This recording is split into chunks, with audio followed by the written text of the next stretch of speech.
বর্ণনা নেতায় গৌর হরিবল হরিবল। যার রূপের কথা আমরা শ্রবণ করব মা।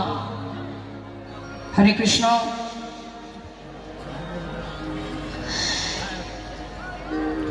তো রূপের কথা বর্ণনা করছে কি রাধারানী, যিনি গোবিন্দকে সাক্ষাৎ দর্শন পেয়েছে, সাক্ষাৎ দর্শন করে তার ভাব প্রকাশ করছে।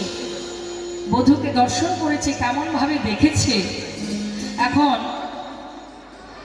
রূপ দেখেছে একজন আর বলছে কিন্তু আর একজন, একজনের দেখা অপরজনের বলা। তার মানে যে দেখেছে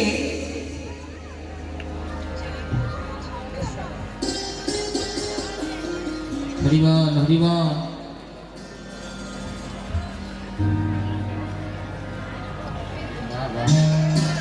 মায়ের দরকার উলুধ্বনি উলুধ্বনি।